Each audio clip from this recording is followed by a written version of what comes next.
Deus poderá responder suas orações, porém com uma perspectiva diferente do que você pediu.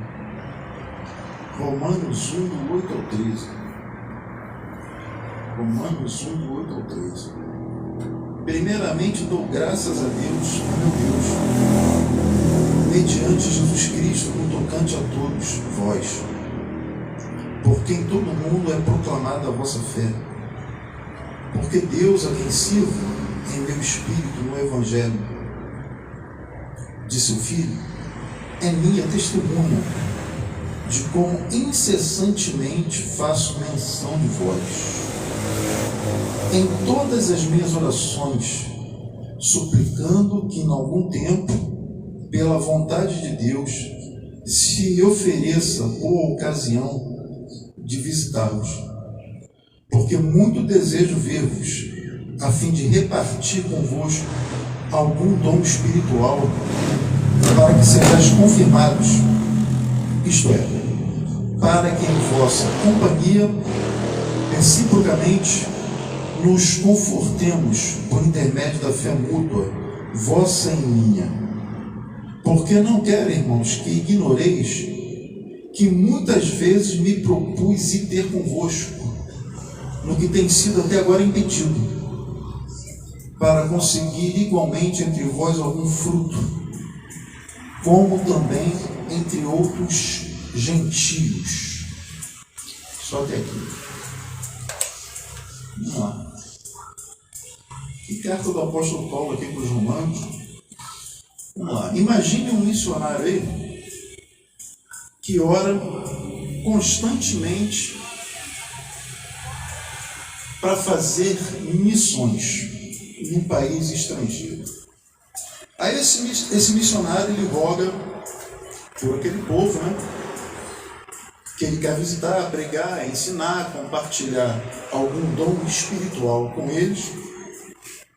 Aí os irmãos do círculo da oração lá, da igreja, eles animados ali com o desejo do missionário, eles começam a lhe dar palavras de incentivo.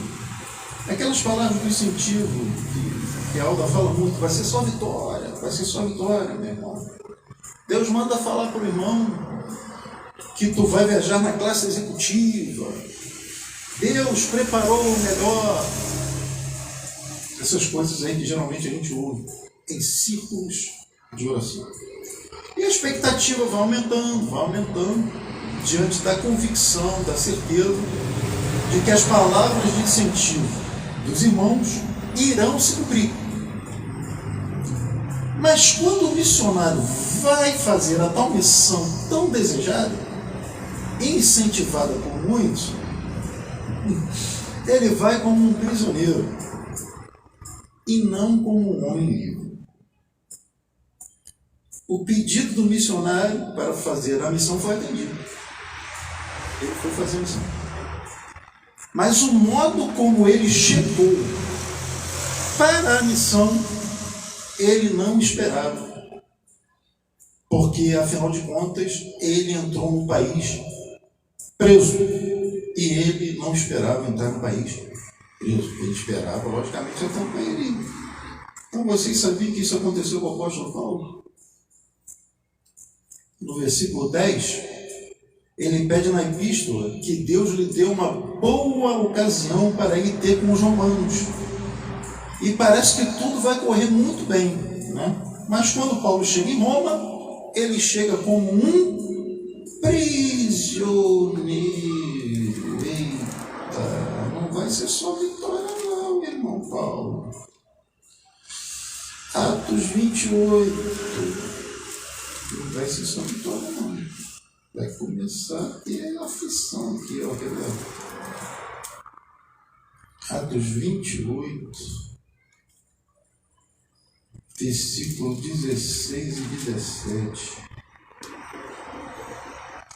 Paulo em Roma. Uma vez em Roma foi permitido a Paulo morar por sua conta, tendo em sua companhia o soldado que o guardava. 3 dias depois, ele convocou os principais dos judeus. E quando se reuniram, lhes disse: varões e irmãos, nada havendo feito contra o povo ou contra os costumes paternos, contudo, vem preso desde Jerusalém. Vim preso desde Jerusalém, entregue nas mãos dos romanos. Viram aí? Essa foi a boa ocasião para a ida de Paulo a Roma. Ele pediu uma ocasião. Durante a sua trajetória evangelística, Paulo foi esbofeteado, Paulo naufragou e Paulo também foi picado por uma serpente venenosa. Atos 28, 3, 5. Vamos ler aqui. Atos 28, 3, 5. Tendo Paulo ajuntado e atirado à fogueira um feixe de gravetos, uma víbora, fugindo do calor, prendeu-se-lhe a mão. Quando os bárbaros viram a víbora pendente na mão dele, disseram uns aos outros: certamente este homem é assassino, porque salvo do mar, quer dizer, do naufrágio, salvo do mar, a justiça não o deixa viver. Porém, ele, sacudindo o réptil no fogo, não sofreu mal nenhum. Atos 23, 1, 2. Esse aí é para vocês aí que ficam falando que é só vitória. Círculo de oração. Vocês ficam falando que é só vitória. Vocês deveriam ler um pouquinho mais a Bíblia, hein? Você não está lendo a Bíblia, não. Atos 23, 1, 2. Com Jesus é só vitória mesmo. Fitando. Como é que é? Mas com Jesus é só vitória mesmo. Mesmo que pareça furada, é só vitória. É melhor você ficar quieto, senão vai passar vergonha. Fitando Paulo os olhos no sinédrio, disse: varões, irmãos, tenho andado diante de Deus com toda boa consciência, até o dia de hoje. Mas o sumo sacerdote Ananias mandou aos que estavam perto dele que lhe batessem na boca. Então Paulo aqui já leva um tapinha na boca do sumo sacerdote. Epa, é só vitória na vida de Paulo. Não é mesmo, minha mãe? Fala aí, minha mãe. Fala aí, só você que gosta de falar que é só vitória. Só vitória. Fala aí. 2 Coríntios 11. Vamos lá em 2 Coríntios 11. 2 Coríntios 11. 2 Coríntios 11. É só vitória, irmão. É só vitória. 2 Coríntios 11, 23 e 27. Vamos lá. São ministros de Cristo. São ministros de Cristo? Falo como fora de mim. Eu ainda mais. Em trabalhos, muito mais em prisões. Muito mais em prisões. Muito mais em açoites. Bateram com açoites em Paulo, sem medida. Em perigos de morte, muitas vezes. 5 vezes recebi dos judeus uma quarentena de açoites, menos um. Fui 3 vezes fustigado com varas, uma vez apedrejado, em naufrágio 3 vezes. Uma noite e um dia passei na voragem do mar. Em jornadas, muitas vezes, em perigos de rios, em perigos de salteadores, em perigos entre os patrícios, quer dizer, os da terra natal, em perigo entre os gentios, os estrangeiros, em perigos na cidade, em perigos no deserto, em perigos no mar, em perigos entre falsos irmãos, em trabalhos e fadigas, em vigílias, muitas vezes em fome e sede. Em fome e sede, em jejuns, muitas vezes em frio e nudez. E aí, crente? Tá bom para você, crente? Quer ter um currículo como o de Paulo? Quer ter um currículo apostólico? Como desse apóstolo aqui? Ter currículo apostólico como o de hoje é fácil. É mole. É verdade. Você monta uma igreja, É mesmo. né, com uma estruturazinha, pá. Tem que ser preto. Vai embora. Pinta a igrejinha de preto. Chama a galera. Faz ofertas de sacrifício todas as semanas. Faz ofertas de sacrifício toda semana. Toda semana oferta de sacrifício, oferta de sacrifício. Campanha financeira, vitória.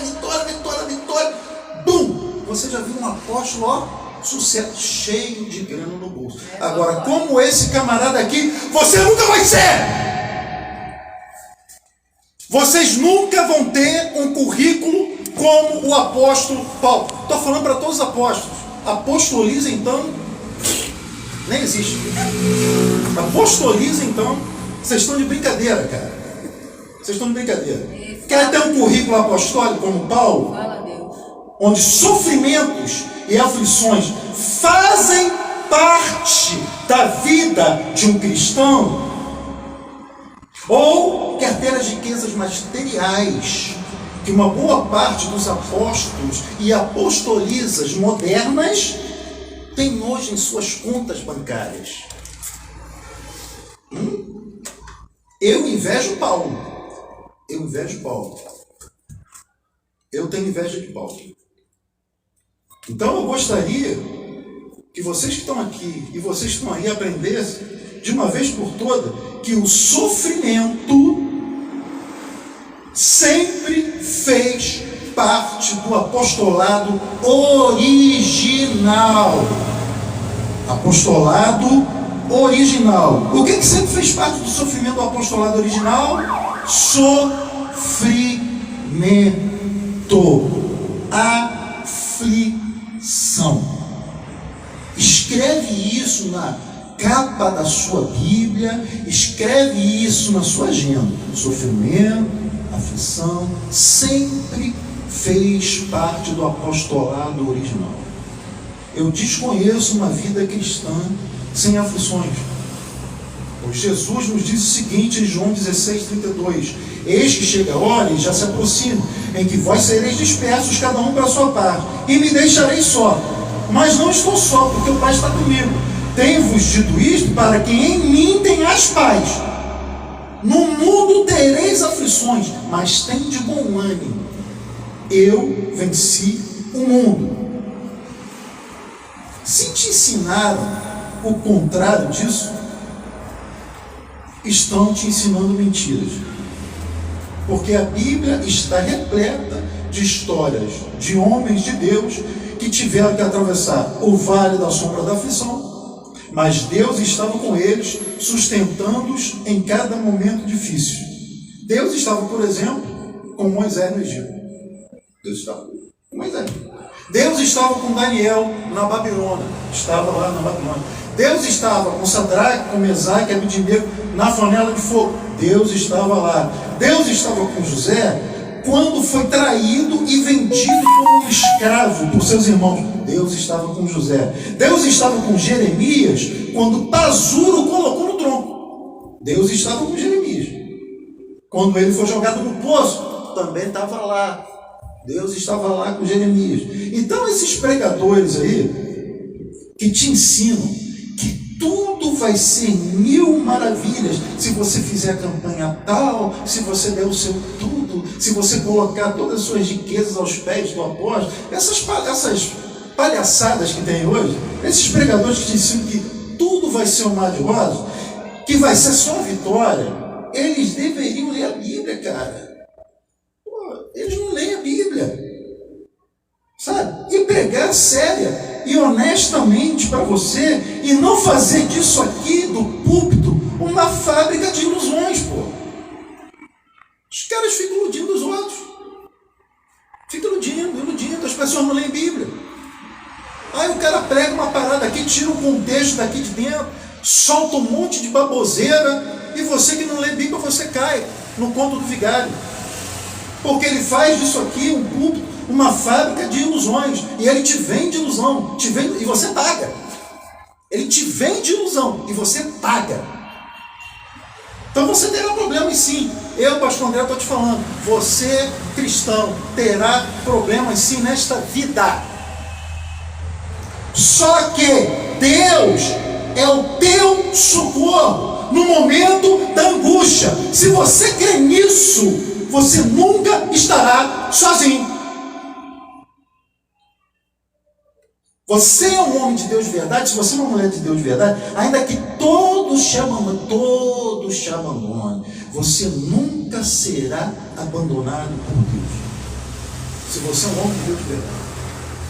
Vamos voltar aqui para Paulo. Paulo, depois de todos os sofrimentos que passou, deve ter se lembrado das palavras do Senhor Jesus a Ananias. Vocês lembram? Atos 9, 13 e 16. Visto como na prova desta meditação glorifica a Deus pela obediência da vossa confissão. Não, estou errado. É Atos, na 2 Coríntios. Atos 9.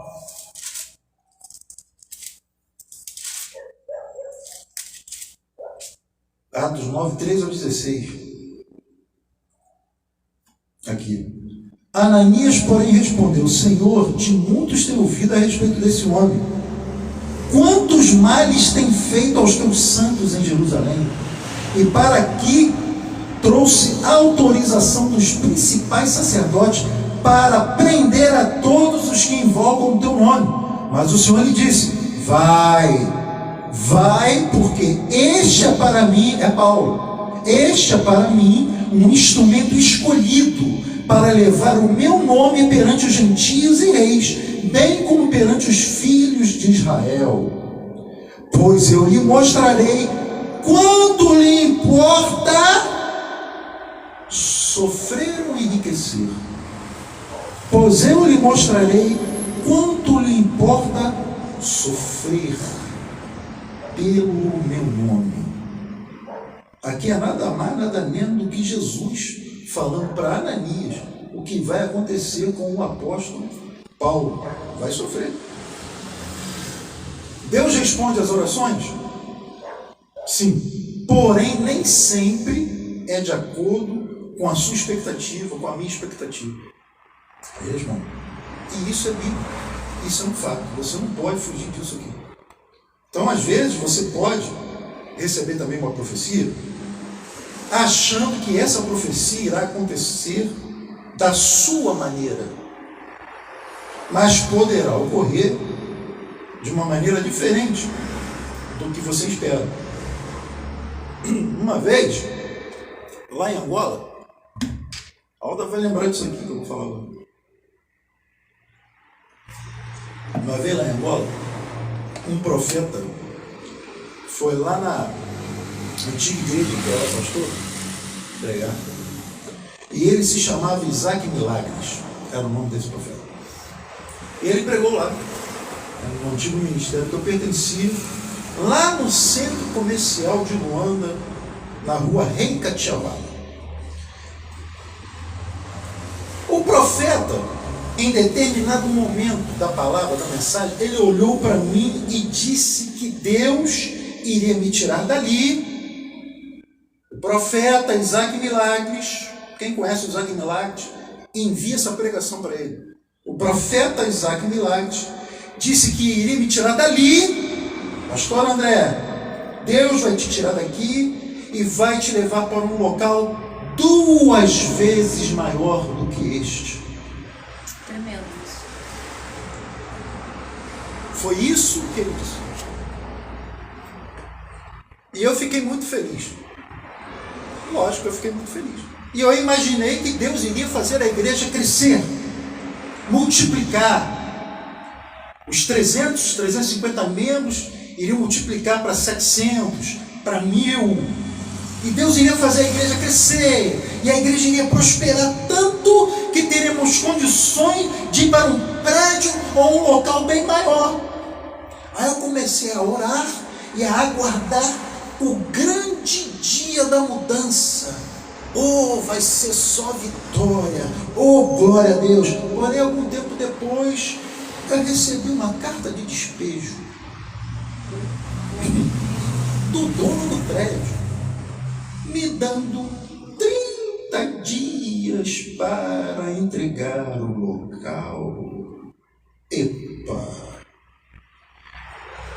E aí, como é que você reagiria? No meio desses 30 dias, o pastor Jesus quis abrir a igreja ao meio-dia para orar. E certo dia um rapaz lá, chamado Amaral, entrou lá e me pediu para visitar um parente dele que estava preso, para que eu pudesse lhe pregar o Evangelho. E olha só que interessante isso aqui, eu vou falar para a glória de Deus, não é para a minha glória não, porque eu me acho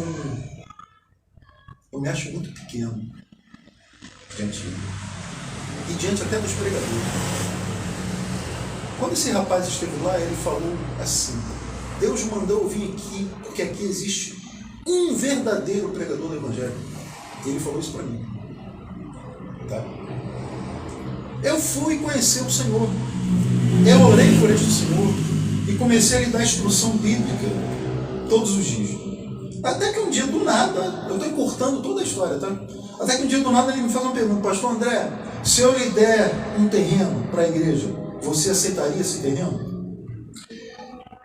Ele não sabia que eu estava sendo despejado, irmãos. Ele não sabia de nada.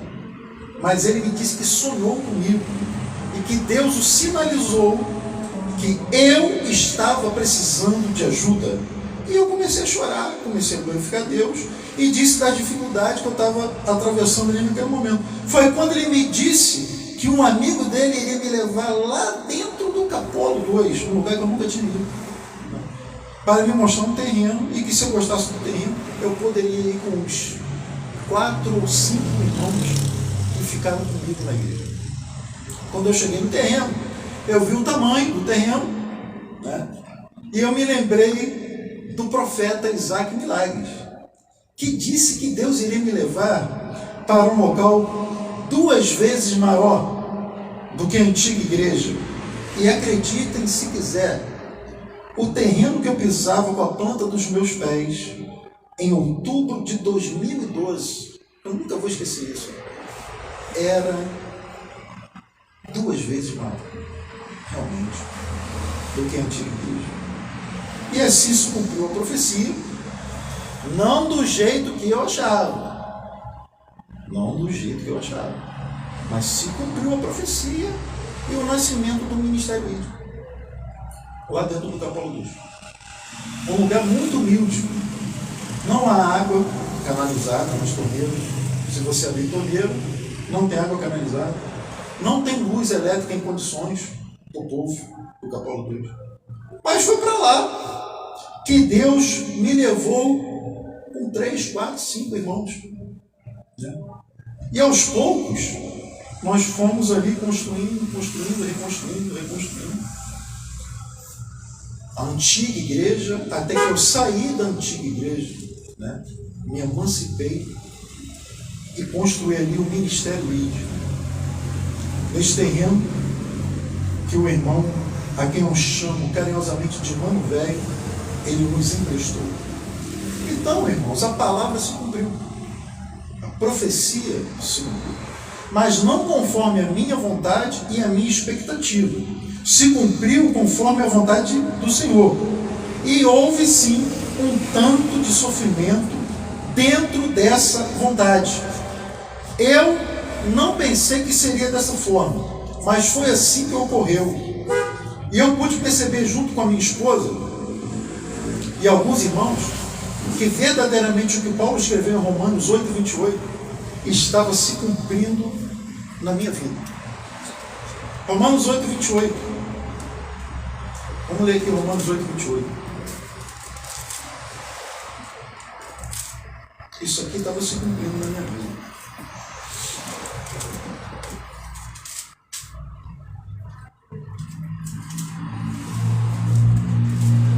Romanos capítulo 8, versículo 28. Sabemos que todas as coisas cooperam para o bem daqueles que amam a Deus, daqueles que são chamados segundo o seu propósito. Sabemos que todas as coisas cooperam para o bem daqueles que amam a Deus. Então inclua aí, em todas as coisas, inclua aí sofrimento. Inclua aí sofrimento. Contribui juntamente para o bem daqueles que amam a Deus, que são chamados segundo o seu propósito. Então perceberam? Todas as coisas, inclusive as ruins, as aflições, contribuíram para o nosso bem, pois Deus verdadeiramente está o quê? No controle de todas as situações.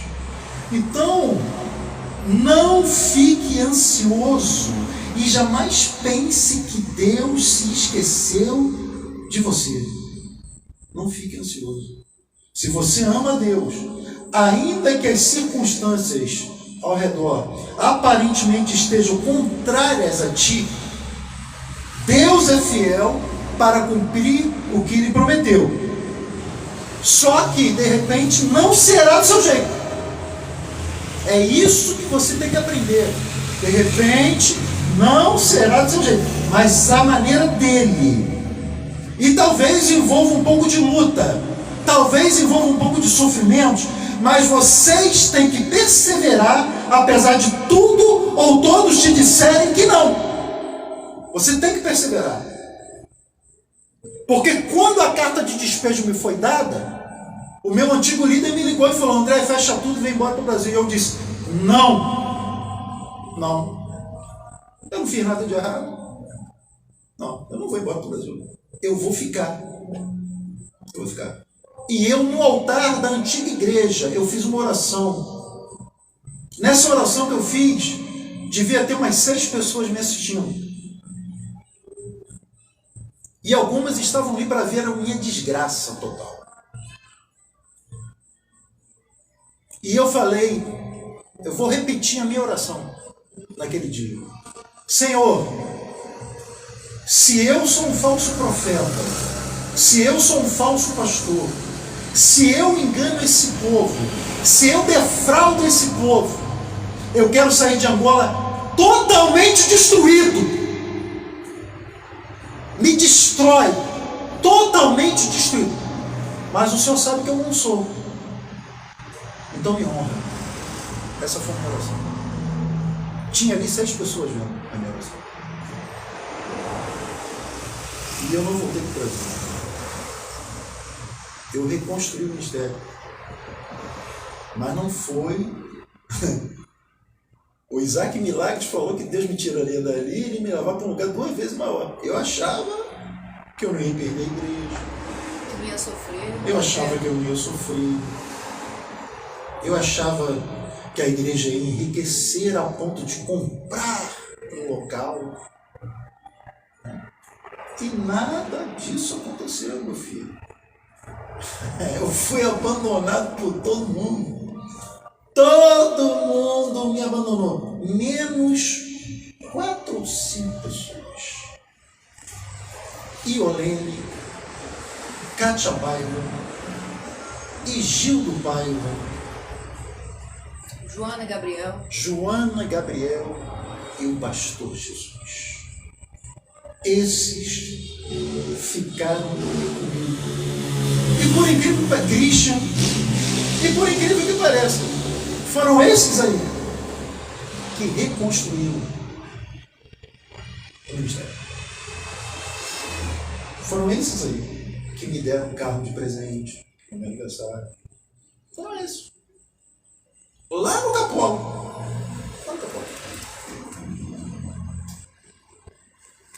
Então, nós precisamos aceitar que as formas que Deus usa para responder nossas petições poderão ser muito diferentes do que esperamos. Aprendam isso. Aprendam isso. Vai poder ser muito diferente daquilo que você espera. É de acordo com o cronograma dele. Não é de acordo com o teu cronograma. Por exemplo, se vocês tivessem a oportunidade de verem a face do Senhor Jesus Cristo hoje, Vocês gostariam de ver?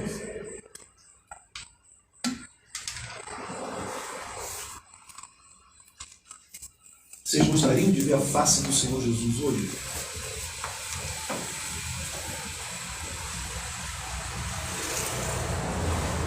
Mas se for da vontade dele recolhê-los, para que vocês o vejam face a face. Amém.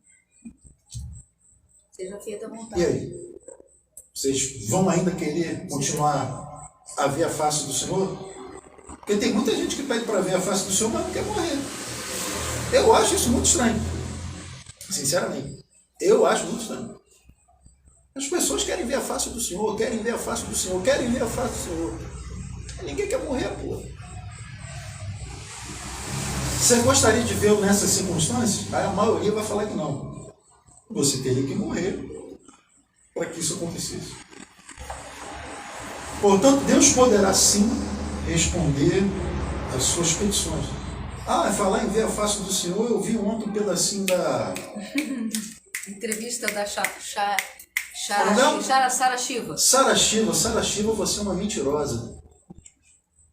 Você tem que passar muito óleo de peroba na tua cara, hein? Você não me leva a mão, não. Você teve a coragem de dizer... Se alguém conhece a Sara Shiva aí, envia o vídeo para ela também. Você teve coragem de dizer, mulher, que você teve a mesma experiência de Paulo, o apóstolo. Mas vocês estão de brincadeira com Jesus Cristo de Nazaré. Não é possível, cara. Não é possível. Jesus entrou no teu quarto, falou contigo. Porra, mas Jesus, entra no meu quarto também, pô. Jesus, o Senhor entra no quarto de todo mundo. O Senhor dá ministério apostólico a todo mundo, pô. Senhor, o que eu estou fazendo de errado, Senhor? Vocês têm que tomar vergonha na cara, rapaz. Para de mentir pro povo. Para de mentir pro povo. Viu Jesus coisa nenhuma, pô. Para de palhaçada. Vai pregar o verdadeiro evangelho, pô. Em nome de Jesus. Fica indo pra televisão falando mentira, pô. Vai te catar. É outra mentirosa. É mais uma mentirosa. O que tem de gente mentindo em nome de Jesus aqui nesse país. Rapaz, não tá, o negócio está muito feio. Então, irmãos, é porque eu lembrei dela ontem. Veio aqui agora. Mas eu vou preparar uma mensagem só para ela. Só para ela. Para provar para vocês que ela não viu nada. Portanto, Deus poderá sim responder suas petições, mas será do jeito dele. E espero que vocês tenham aprendido essa lição, portanto, sobre a vontade de Deus em nossas vidas. Quando nós orarmos, seja feita a vossa vontade, é isso que devemos esperar verdadeiramente. Ser feita a vontade de Deus e amém. Amém. É isso que nós devemos esperar. Tá bom? Se vocês orarem com o coração puro e honesto, sincero, dizendo, Senhor, mas seja feita a tua vontade, você nunca vai se decepcionar com Deus. Você pode se decepcionar com liderança, você pode se decepcionar com o tempo, você pode se decepcionar com o ser humano, você pode se decepcionar com tudo. Mas com Deus, você nunca vai se decepcionar, porque você já vai estar baseado de que aquilo que aconteceu foi da vontade dele. E você, como um servo, como um escravo, você tem que acatar. Essa é a verdade. Entendeu? Então essa foi a mensagem que eu queria trazer aqui para vocês hoje. Deus poderá responder as nossas orações? Sim. Da maneira que Ele quiser. Não da minha maneira, não da sua maneira. E poderá haver, sim, um tanto de sofrimento e aflição na resposta. Mas Ele vai te responder.